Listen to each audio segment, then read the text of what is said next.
Sir చెప్పండి, అంటే కాంగ్రెస్ పార్టీలో నూతనంగా ఏఐసిసి వేసినటువంటి కమిటీల వ్యవహారంలో తీవ్ర ఆందోళన అయితే, అంటే వాళ్ళకి తీవ్ర అసంతృప్తుల పర్వం అయితే కనిపిస్తున్నటువంటి పరిస్థితి. కానీ ఓ పక్కనేమో 65% వరకు మేము పూర్తిగా అందరికీ, అన్ని కులాల వారికి కానీ సబ్ క్యాస్టులతో సహా అందరికీ కూడా న్యాయం చేసే పరిస్థితి తీసుకొచ్చామని చెప్పి ఇటు మెయిన్ ప్రధానమైన నాయకులు చెప్తుంటే, కానీ కొంతమంది కీలకమైన నాయకులు మాకు పదవులు రాలేదంటూ కూడా బహిరంగంగా వచ్చి వారంతా కూడా నిరసన వ్యక్తం చేస్తున్నటువంటి పరిస్థితి. కొండా సురేఖ లాంటి వాళ్ళు కూడా తీవ్రంగా వ్యాఖ్యలు చేస్తున్నటువంటి పరిస్థితి. ఎలా చూస్తారు?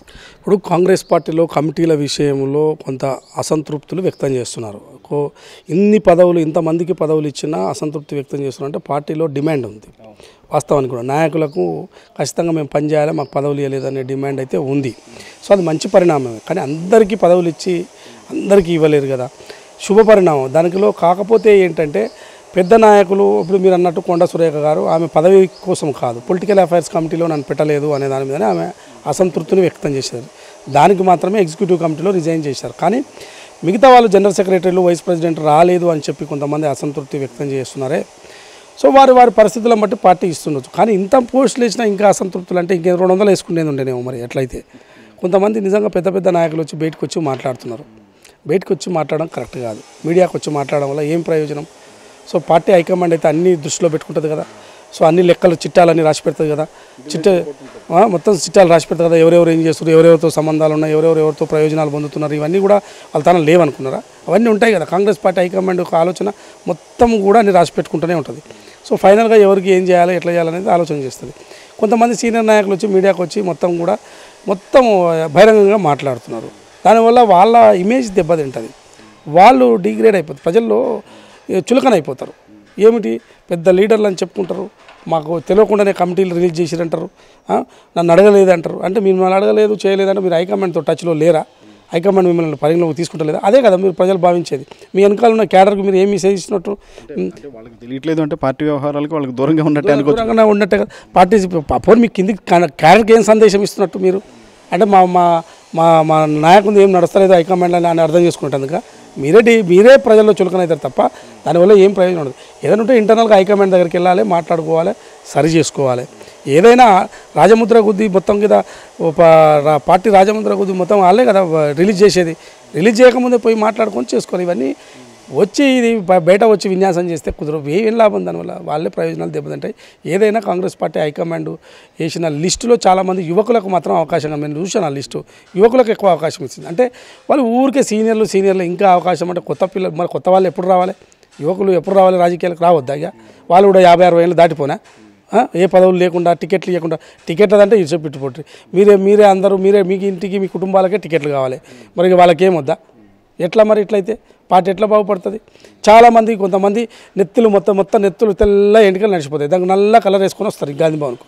వేసుకొని వచ్చి మొత్తం భుజాల మీద చేతులు పెట్టి మెట్లు ఎక్కుతారు. సో వాళ్ళు కూడా ఇంకా మేము సీనియర్లో మాకు అవకాశం మీరంటే ఏమన్నట్టు? దాని అర్థం ఏమిటిగా? పార్టీ ఎట్లా గెలుస్తుంది? సో యువకులు రావాలి, యువకులకు అవకాశం ఇవ్వాలి, సీనియర్లు అనేటువంటి సలహాలు, సూచనలు ఇస్తే బాగుంటుంది. కానీ వేసినటువంటి కమిటీలో కేవలం రేవంత్ రెడ్డికి అనుకూలంగా ఎవరైతే ఉన్నారో అనుకూలంగా ఉన్న వాళ్ళ వరకు మాత్రమే పదవులు కట్టబెట్టారు, మిగిలిన వాళ్ళందరినీ విస్మరించారనేటువంటి వ్యాఖ్యలు. వాళ్ళందరూ కూడా ఇప్పుడు ఎవరైతే అసంతృప్తులు ఉన్నారో వాళ్ళందరూ గాంధీ భవన్ సాక్షిగా కానీ ఎక్కడికైనా కానీ పూర్తిగా నిరసన వ్యక్తం చేయడానికి, నిరసన బాట పట్టడానికి సిద్ధంగా ఉన్నారు. అసలు ఎలా చూస్తారు? ఇప్పుడు నిరసన బాట కాదు, నిరసన ఏది పట్టినా ఏది చేసినా ఒకటి, రేవంత్ రెడ్డి ఆయన తన మనుషులకు కొంతమందికి 15 మందికి రాలేదంట, వాళ్ళు అసంతృప్తితో ఉన్నారు. ఓకే, ఈయన మనుషులకు రాలేదని ఎవరు ఏదో అసంతృప్తినా ఫైనల్గా హైకమాండ్ కదా, హైకమాండ్ నిర్ణయిస్తుంది. హైకమాండ్కి ఇలా తెలియని వాళ్ళు ఎవరు? పెద్ద లీడర్లు అనేటోళ్ళు. పెద్ద లీడర్ హైకమాండ్తో టచ్లో ఉంటారు కదా.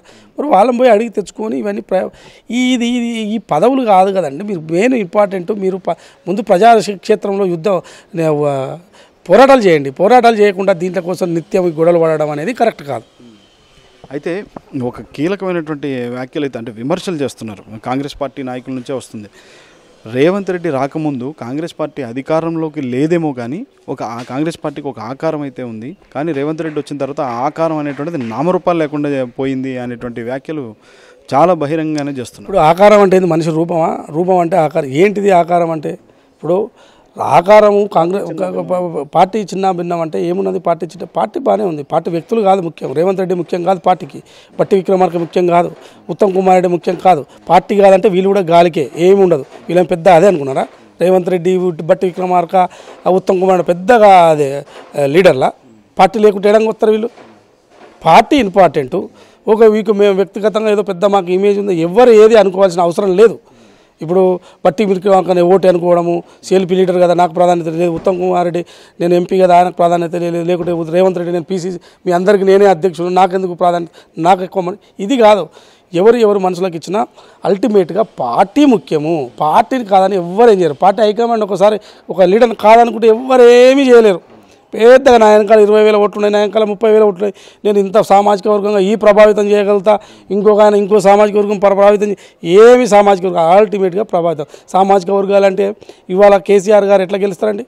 కేసీఆర్ గారు పర్సంటేజ్ ఎంత? వాళ్ళ సామాజిక వర్గం చూసేసిరా, కులాలు చూసేసిరా, కేసీఆర్కి ఓట్లు అన్ని సీట్లు ఎట్లా వచ్చినాయి?